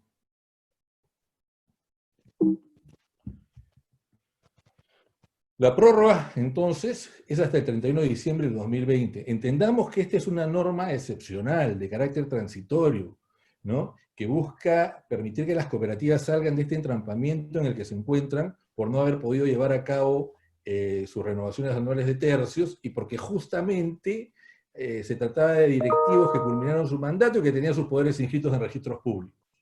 Entonces, nos han dado esta ventana hasta el 31 de diciembre del 2020, pero no esperemos hasta el último día. O sea, ya esta norma, por ejemplo, nos permite realizar asambleas y sesiones no presenciales, que vamos a ver en un minuto, y entonces ya podemos ir regularizando la situación de la cooperativa. Obviamente habrán cooperativas que no tienen ningún problema, ¿no? Que no tengan ningún problema operativo. ¿Por qué? Porque de repente los poderes inscritos en registros públicos recayeron en directivos cuyo mandato está vigente hasta la fecha, y en consecuencia están operando con toda normalidad. Para ellos, esta norma, no requerirán entonces utilizar esta norma porque los poderes que tienen están vigentes. Esta norma va a ser aplicada por aquellas cooperativas que tengan problemas de representación porque los poderes inscritos perdieron vigencia. Y en cuanto a las asambleas y sesiones no presenciales o virtuales, la tercera disposición final de este complementario final de este decreto de urgencia ha establecido que hasta el 31 de diciembre de este año, también de manera temporal como ven, se podrá convocar y realizar asambleas y sesiones de consejos o de comités en forma no presencial o virtual, aunque el estatuto no contemple esta modalidad, que es el 99% de los casos de nuestras cooperativas, ¿no es cierto? El estatuto no contempla esta modalidad de sesión no presencial o virtual. Esta norma ha habilitado a las cooperativas a que lo utilicen. ¿Qué cooperativas no podrán utilizarlo? Solo aquellas que en forma expresa hayan establecido en su estatuto que está prohibido que se realicen sesiones no presenciales. Si hay algún estatuto de alguna cooperativa, que no creo que exista, pero si hubiera alguno que prohibiera el mecanismo, esta norma no le sería aplicable. Pero es aplicable para todas las demás, aunque no lo tengan regulado en su estatuto. Solo hasta el 31 de diciembre del 2020. ¿Qué exige la norma? La norma exige que el medio utilizado debe permitir la comunicación y garantizar la autenticidad del acuerdo. ¿Cuál es este medio utilizado? Una videoconferencia, una plataforma vía Zoom, Google Meet, Teams, cualquiera de estas plataformas, ¿no? Debe permitir, pues, la comunicación y que se garantice la autenticidad del acuerdo. Entonces, ¿qué significa? Que debemos nosotros conservar la información relacionada con la convocatoria y la celebración de estas asambleas, de estas sesiones, ¿no? Incluyendo las grabaciones de las mismas, para que nos sirvan de medio de prueba de cómo ha sido llevada a cabo estas asambleas o estas sesiones, con el fin de evitar cualquier impugnación que pretenda efectuar algún socio. Con relación a la convocatoria, a cómo se materializa la convocatoria de asambleas y consejos, esta norma no se pronuncia. O sea, esta norma no autoriza a que la cooperativa, para convocar a la asamblea o a la sesión de consejo, utilice un medio virtual. No se pronuncia, guarda silencio. Al guardar silencio, tenemos que remitirnos al estatuto y ver qué formalidades establece el estatuto para efectos de la convocatoria. Por ejemplo, ¿no? Si el estatuto establece que la convocatoria se hace mediante aviso publicado en un diario, tendrá que hacerse mediante aviso publicado en un diario. Si el estatuto de la cooperativa establece que alternativamente se puede utilizar el correo electrónico o WhatsApp, por ejemplo, podrá hacerse a través de esa vía. Tenemos que remitirnos al estatuto. También tenemos que verificar los plazos, o sea, si el estatuto establece que la convocatoria de asamblea o consejo es con determinada anticipación, hay que respetar esa anticipación, porque la norma no ha establecido una norma especial aplicable a estos supuestos. Con relación a los quórums y mayorías, tampoco la norma da una regulación especial, guarda silencio. Al guardar silencio resulta de aplicación lo que establece el estatuto. O sea, no se han establecido quórums ni mayorías especiales por el hecho de sesionar virtualmente. Con lo cual, las normas sobre quórum y votación establecidas en el estatuto para las sesiones presenciales se aplican de la misma manera a estas sesiones no presenciales. Finalmente, con relación a las actas y a las formalidades de las mismas, la norma sí detalla, ¿no? Detalla de mejor manera qué es lo que debe contener las actas. Dice, debe señalarse el órgano que sesionó, la fecha, hora de inicio y de conclusión, nombre y DNI de quienes actuaron como presidente y secretario, número de participantes, asuntos tratados, acuerdos adoptados con indicación del sentido de los votos, y los medios utilizados para su realización, vale decir, si fue vía plataforma Zoom, por una videoconferencia, lo que fuera. Lo que llama la atención es que no dice nada de la norma sobre si las actas deben firmarse o no deben firmarse. En el reglamento del registro de personas jurídicas que aplica a las cooperativas, el reglamento dice que sí se deben firmar.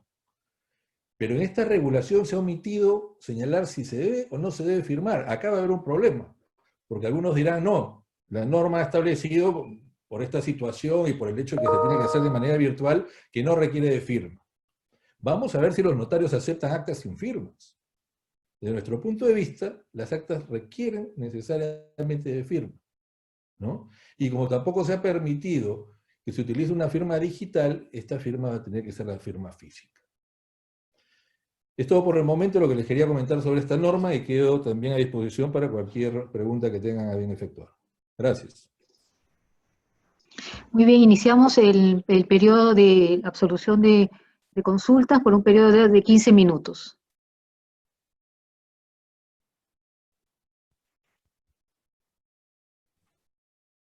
Buenas tardes. Respecto a las consultas que nos han formulado, vamos a ir absolviéndolas una por una con el doctor Carlos García. Hay una pregunta, bueno, dos preguntas que están relacionadas. Una que señala solo si el monto supera el millón de dólares es reportable, y las que no superen no se deben reportar. Y hay otra pregunta que dice, para personas naturales existe algún monto de referencia. Bueno, depende del ejercicio a reportar para saber si efectivamente se va a tener que efectuar el reporte o no de una cuenta, ya sea de alto valor, es decir, que supere el monto del millón de dólares, o una cuenta de bajo valor, si si es menor al $1.000.000. Por ejemplo, como vimos en el ejercicio, para el ejercicio 2018, se va a reportar las cuentas preexistentes de personas naturales de alto valor. Es decir, aquellas cuentas que existen al 31 de diciembre del 2018 que se encuentren activas y que superen el monto del $1.000.000 o su diferencial en soles. Y en el caso de las cuentas que sean de bajo valor, es decir, aquellas cuentas preexistentes de personas naturales de bajo valor, es decir, aquellas cuentas que existen al 31 de diciembre del 2018 y que se encuentren activas y que no superen el $1.000.000, si bien no van a ser reportadas ahora, en julio del 2020, esas cuentas van a tener que ser reportadas para el siguiente ejercicio, es decir, para el 2021. Ahora, respecto a lo que se va a reportar en el ejercicio 2019, se va a reportar las cuentas nuevas de personas naturales, tanto de alto como de bajo valor. Es decir, las cuentas, cuando hablamos de cuentas nuevas, como señalamos, son aquellas que han sido aperturadas desde el 1 de enero del 2019 y que se mantengan activas en adelante, ¿no? Entonces se va a reportar, respecto a esas cuentas nuevas, se va a reportar las cuentas que sean menores al $1.000.000 y aquellas que también superen el $1.000.000. Entonces, cuando nos preguntan si hay un monto de referencia para reportar, es el que menciono, ¿no? Depende del ejercicio en que se va a efectuar el reporte. Ahora, ¿cuál es el monto mínimo para reportar? Cuando hablamos del reporte de las cuentas de personas naturales de bajo valor, ya sea de una cuenta preexistente o una cuenta nueva, y que se tiene que reportar las cuentas que sean menores al $1.000.000, no hay un monto mínimo de reporte. Es decir, la cuenta puede ser de $1 e igual va a ser materia de reporte. Es decir, basta con que sea menor del $1.000.000 y que se trate de una cuenta reportable en un determinado ejercicio para que exista la obligación por parte de la cooperativa de reportar dicha cuenta. Ahora, como mencionamos, puede ser que exista una cuenta que en un determinado ejercicio haya existido dicha cuenta. Es decir, si hablamos de una cuenta nueva, aperturó en marzo del 2019, pero el 31 de diciembre del 2019 ya cerró esa cuenta, igual se tiene que reportar la misma, pero como cuenta cerrada.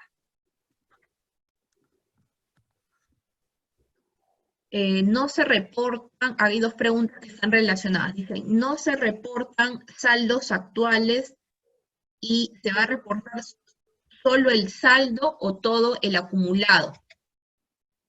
A ver, lo que se va a reportar es el saldo de la cuenta, es decir, por ejemplo, si hablamos de cuentas que generan rendimiento, se va a reportar el saldo de la cuenta, un determinado el ahorro, el capital del socio, más el rendimiento. Es decir, por ejemplo, si produzco un rendimiento porque tenía una tasa de interés y produzco 100 soles de rendimiento, se va a tener que reportar todo. Y para efectos del cálculo se suma todo el acumulado de esa cuenta. Si se trata de un socio que tiene más de una cuenta reportable, se hace la sumatoria de todas las cuentas para determinar si supera o no el $1.000.000. Entonces, para repetir, cuando para efectos de ver si se reporta el saldo actual o todo el acumulado, lo que se va a reportar es el monto acumulado, ya sea del capital y de los intereses que existan en la cuenta, es decir, de los rendimientos generados en la cuenta.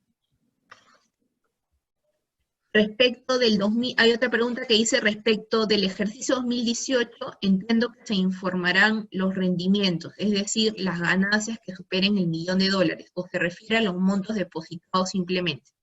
Bueno, eso es lo que ya mencioné hace un momento, ¿no? Lo que se va a reportar no solamente son los saldos en la cuenta, el capital, sino también los rendimientos. ambos. Y lo que se va a reportar en el 2018, como he mencionado, es aquellas cuentas reportables preexistentes que ya hayan sido, existían al 31 de diciembre del 2018, que se encuentren activas y que superen el $1.000.000. Y no solamente el saldo, sino también los rendimientos generados en la cuenta. Hay otra pregunta que dice, en el caso de créditos grupales, ¿se tienen que reportar socio por socio de esa cuenta o el conjunto de todo el crédito? Bueno, esta obligación de reporte que señala este reglamento nos señala que lo que tiene que reportar la cooperativa es respecto de las cuentas pasivas de sus socios, es decir, de los productos pasivos de sus socios. Es decir, como mencionamos, señalamos que hablábamos de cuentas de depósito y que se consideraba dentro de cuentas de depósito, ¿no? Que mencionamos que había, en el caso de personas jurídicas, cuentas corrientes, en el caso de personas naturales, cuentas de ahorros, cuentas de depósito a plazo fijo, o cualquier otra cuenta de depósito que tenga cualquier denominación que le otorgue la cooperativa. Entonces, en el caso de créditos, los créditos no son reportables por parte de la cooperativa. Solamente hablamos de cuentas de depósitos, cuentas pasivas que califiquen como cuentas reportables de acuerdo al procedimiento de debida diligencia que realice la cooperativa. Ahora le doy pase al doctor Carlos García, quien va a responder el resto de consultas. Gracias, Giovanna. Sí, con respecto a la primera consulta, si solo tengo socios peruanos, los tengo que reportar por pertenecer a Perú por pertenecer Perú a los tratados internacionales, o solo es de socios que tengan su dirección en otro país.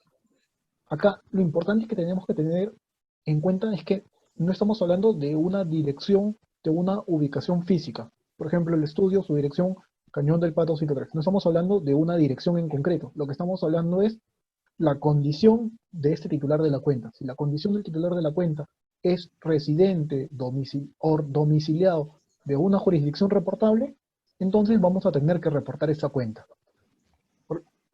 Puede ser que se hable de un peruano, de un español. Lo que va a importar, no importa es la nacionalidad o su dirección física. Lo que va a importar es la condición de residencia, la condición de domicilio. Por ejemplo, puede que venga un japonés y tenga una dirección acá en Perú, digamos en Miraflores. Pero por el hecho de tener una dirección en Perú, no significa que esa cuenta no se va a reportar. Lo que se va a tener que verificar es ese japonés, esa persona que ha venido acá y ha abierto una cuenta en la cooperativa, cuál es su residencia, su domicilio para efectos tributarios, su domicilio o residencia fiscal.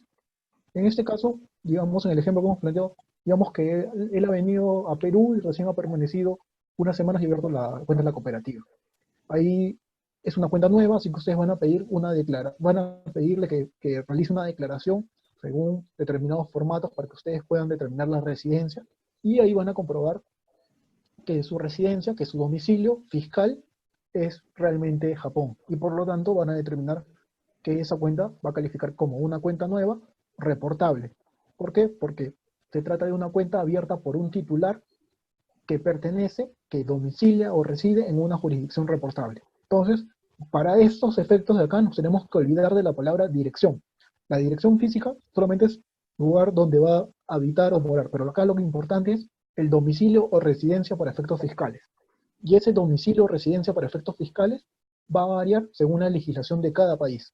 Así que por eso es bueno tener elaborado un buen formulario, una buena declaración, para efectos de que quienes abran cuentas nuevas puedan llenar este formulario, esta declaración, y ustedes puedan determinar si realmente corresponde a la residencia que señala o corresponde a varias residencias. Luego, segunda pregunta. Cooperativa de nivel 1, la gran mayoría no tiene socios residentes. En este caso no reporto, solo reporto beneficiario final. Ok, puede darse el caso que en algún momento, en algún ejercicio, ustedes no tengan una cuenta reportada. Sin embargo, sí van a tener que presentar la declaración. ¿Por qué? Porque el hecho de que no tengan cuentas no reportables no significa que no tengan que presentar la declaración. Sí van a tener que presentar la declaración, pero básicamente no van a tener que llenar ninguna información porque no tienen ninguna cuenta reportable. Otra pregunta, una consulta. ¿Ese importe de los $1000 también equivale en soles? ¿Y por qué la SUNAT no da un plazo muy corto para alcanzar dicha información? En realidad, el importe para determinar si es una cuenta de alto valor es que supere el $1.000.000. Ahora bien, señala que la SUNAT no da plazo, la SUNAT no nos da un plazo muy corto para alcanzar dicha información. En realidad, el reglamento ya viene desde 2018. En realidad, los plazos que se han dado sí han sido de 12 o 24 meses. Por ejemplo, para las personas naturales han dado todo el 2019 para que puedan recabar esa información y recién la presenten ahora en el 2020. Para las de bajo valor se está dando más tiempo y se va a presentar ahora en el 2021. Sin embargo, ya desde ahora tienen que comenzar a recabar toda la información de debida diligencia para presentar la declaración, porque ya básicamente nos quedan 23, 24 días para presentarlo, y si no se presenta la declaración o se presenta de manera incompleta, entonces el tema es que puede ser que la SUNAT aplique multas, en este caso de acá, de manera inmediata o a lo largo del tiempo, así como también pasó en lo de beneficiario final, que básicamente no hubo una prórroga, se tuvo que presentar la información, y en este caso parece que va a ser igual, porque hasta el momento no se ha dado una prórroga de plazo. Así que lo recomendable es que desde ya comiencen a obtener toda la información, comiencen a hacer sus procedimientos. Cooperativa nivel 2, todos sus socios son peruanos y residen en Perú. ¿Tendría que presentar la declaración? Ok, acá lo primero que tenemos que ver es dividirlos en socios, cuentas preexistentes al 31 de diciembre de 2018 y socios, cuentas nuevas a partir del 1 de enero del 2019. Lo que igual van a tener que aplicar los procedimientos para descartar que no sean residentes o domiciliados en alguna jurisdicción reportable. No significa que al día de hoy ustedes van a verificar si son residentes o domiciliados y con eso ya acabó. Tienen que hacerlo cada año. Por ejemplo, la información que corresponde al 2018 de repente es muy diferente a la que tienen actualmente en el 2020, pero lo que van a tener que hacer es regresar al 2018, ver lo que existía en el 2018 y de esa manera determinar si existe cuenta reportable o no.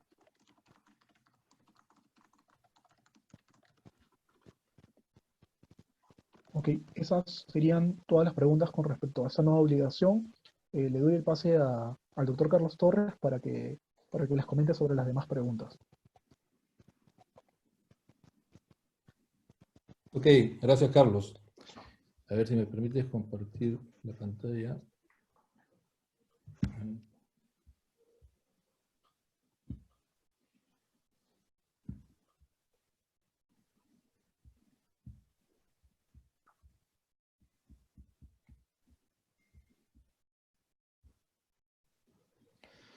Ok, hay varias consultas sobre el tema y ya nos queda poco tiempo, voy a tratar de ser lo más breve posible. Primero me piden que haga una diferencia entre poder y mandato. Yo creo que esto es importante, ¿no es cierto? Cuando los socios eligen a los directivos, los eligen por 3 años, 2 años y 1 año, ¿correcto? Ese es el periodo de mandato del directivo. El directivo como tal, formando parte del Consejo de Administración, Vigilancia, etcétera, puede simplemente tener las atribuciones que le reconoce el estatuto como tal, pero también podría tener poderes específicos. O sea, a los miembros de los consejos, del Consejo de Administración, por ejemplo, al presidente, se le confieren los poderes de representación procesal, se le otorgan los poderes para celebrar conjuntamente con el gerente general los actos y contratos por los cuales obliga la cooperativa. Esas facultades especiales, esos poderes, son los que se inscriben en registros públicos. Mandato y poder muchas veces van ligados. ¿Por qué? Porque si yo, o si el Consejo de Administración le confiere poderes al presidente del Consejo de Administración para que celebre contratos, ese poder va a estar vigente mientras ese miembro del Consejo de Administración tenga mandato vigente, porque está unido al cargo, y más que al cargo diría a la vigencia de su mandato. A ver si pueden silenciar, me parece que hay un audio que está abierto que me está generando un retorno. Gracias. Entonces, todos los integrantes de un consejo, de un comité, tienen un mandato por un término determinado, pero no todos, no a todos se les confieren poderes que son inscritos en registros públicos. Lo que ha querido esta norma es solucionar ese problema de esos poderes que han quedado sin vigencia, ¿no? Hay algunas preguntas donde dicen, no, más bien debe entenderse que ha quedado prorrogada la vigencia del mandato de los directivos, porque poder sin mandato o mandato sin poder no existe. La redacción no es buena, como les dije, pero vean lo que dice la norma, dice, prorróguese, ¿qué cosa? La vigencia de los poderes, ¿qué poderes? Registrados en SUNAR, ¿no? No dice prorróguese el mandato de los directivos. Por eso es que FENACREP también ha ido en la misma línea, ¿no? En la misma línea de nuestra posición. Ha salido también a decir que no se han prorrogado los mandatos, ¿no? Porque esa prórroga de mandatos estaba siendo buscada a través de una ley en el Congreso, que ha sido aprobada hace unas semanas, pero que todavía no ha publicado el presidente, el Poder Ejecutivo, por lo cual ese proyecto de ley no se ha convertido en norma. En ese proyecto de ley sí se prorrogaban, o no se prorrogaban, sino que se establecía que el principio de continuidad en el cargo era aplicable al caso de las cooperativas, ¿no? Pero esa norma no entró en vigencia, es esta. Y esta norma simplemente está destinada a solucionar el problema de poderes, no de mandatos, de poderes inscritos en registros públicos. Esos a los que ustedes iban y le pedían vigencia al registro público, le decían, no, el poder del señor Juan Pérez, presidente del Consejo de Administración, no está vigente, porque el mandato del señor Juan Pérez como presidente venció el 30 de marzo del 2020. Ya. Con esta norma, Registros va a tener que dar una vigencia a ese poder. Ahora, ese señor no se va a reincorporar al Consejo de Administración a sesionar y ver todos los demás temas. Simplemente esta norma está solucionando un extremo del problema, que es el poder en específico. Dice, ¿qué debemos entender? No, al prorrogarse los poderes se prorrogan también los mandatos, hemos dicho que no. Si no hay prórroga de mandatos, las cooperativas siguen paralizadas, no se puede sesionar, depende. En principio las cooperativas que han estado, digamos, siendo de alguna manera ordenadas y no han tenido otro problema en el intermedio, lo máximo que deben haber sufrido es la pérdida de 1/3 de los integrantes, con lo cual, con los 2/3 restantes pueden perfectamente seguir operando y tomando todos los acuerdos como Consejo de Administración, como Consejo de Vigilancia y demás. El problema se presenta en aquellas cooperativas que por alguna razón han perdido más de los 2/3 y ya están en una situación en que quedan tan pocos miembros que no generan quórum. Al no generar quórum, esos miembros de los consejos que quedan, 1 o 2, pueden seguir desarrollándose como integrantes de su consejo, pero en cosas muy ordinarias, muy básicas, no trascendentales, porque la idea es salir de esa situación vía la convocatoria a una asamblea de elecciones, que no se podía hacer porque era presencial, pero a raíz de esta norma ya se podrá hacer de manera virtual. Si los mandatos de los consejos o comités están vencidos el 31 de marzo, ¿cómo subsanar dicha falencia y cómo se puede realizar reuniones o elecciones para ejercer sus funciones? Si están vencidos el 31 de marzo, volvemos a lo que dije, ¿no? Los restantes tienen quórum o no tienen quórum. ¿Y cómo solucionar esto? Tenemos que solucionar convocando precisamente a una asamblea general. Recuerden que el último Consejo de Administración inscrito, aunque no esté con mandato vigente, tiene una facultad, una sola, que es convocar a asamblea de elecciones. ¿Para qué? Para regularizar la situación de la cooperativa. Ahí también me preguntan, si el mandato de los 3 miembros del Comité Electoral vencieron en marzo, ¿cómo se podría llevar a cabo la Asamblea General Ordinaria? Convocan ustedes a su Asamblea General Ordinaria de Elecciones, y como los 3 miembros del Comité Electoral han perdido mandato, no tienen mandato vigente, el primer punto de agenda será nombramiento del Comité Electoral. Y ese Comité Electoral elegido en esa Asamblea conducirá las elecciones. ¿Cómo quedan el Consejo de Vigilancia, el Comité de Educación Electoral, ya que solo se registra la SUNAR para el Consejo de Administración? Nuevamente, no confundir, no se ha prorrogado el mandato, se ha prorrogado los poderes. Efectivamente, los poderes recaen normalmente en integrantes del Consejo de Administración, pero si en alguna cooperativa los poderes recayeron en integrantes del Consejo de Vigilancia o del Comité de Educación y fueron inscritos en registros públicos, esta norma también los alcanza, ¿no? Y si por alguna razón vencieron en algún momento del 2020, desde enero hasta el 31 de diciembre, esos poderes se mantendrán vigentes hasta el 31 de diciembre del 2020. Por ser una norma excepcional, se autoriza la convocatoria virtual. Debemos interpretarlo en sentido amplio, no restrictivo. Lo cierto es que los estatutos de las cooperativas deben incluir artículos que autorizan a las asambleas y sesiones virtuales. Se puede aplicar supletoriamente la ley de sociedades.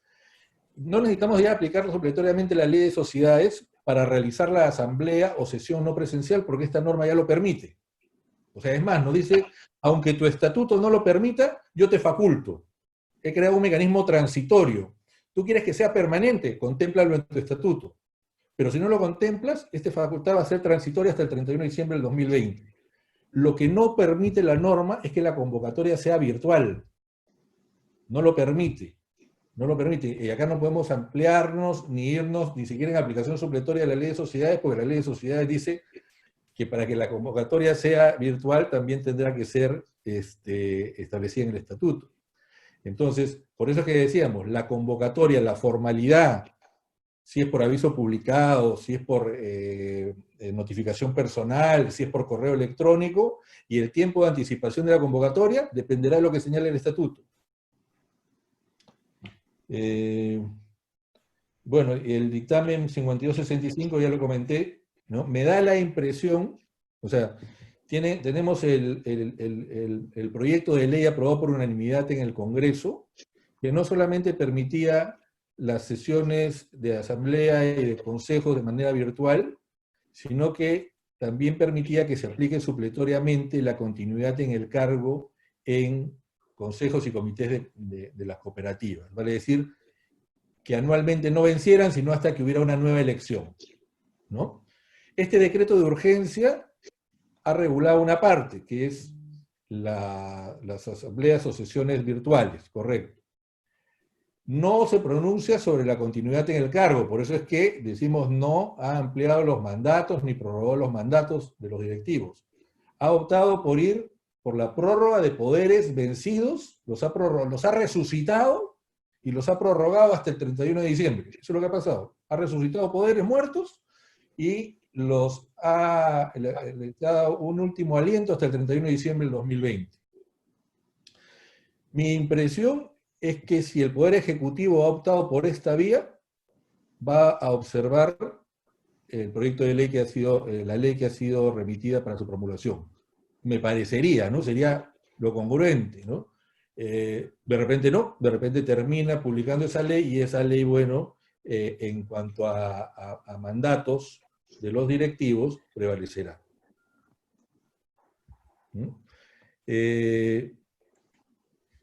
Y una última pregunta dice, por lo que manifiesta, ¿no sería necesario inscribir el Consejo de Vigilancia y los comités en la SUNAR?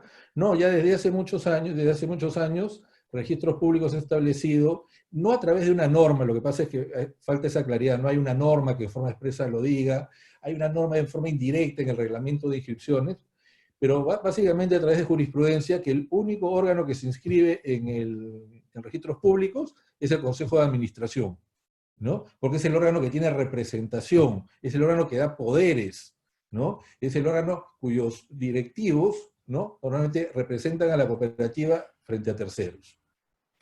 Ok, eso sería todo, muchísimas gracias, y si tienen alguna otra consulta, obviamente como siempre nuestro correo, nuestros teléfonos están a disposición de todos ustedes. Muchas gracias. Gracias, Carlos. Agradecemos a nuestros expositores y a la audiencia por su presencia el día de hoy. En caso, como ha mencionado el doctor Carlos Torres, haya quedado alguna pregunta sin responder, pueden escribirnos al correo contacto@titl.com.pe. Durante el desarrollo de la absolución de las preguntas, habrán visto que hemos colocado algunos alcances sobre nuestro servicio de procedimientos de debida diligencia para identificar cuentas reportables a la SUNAT.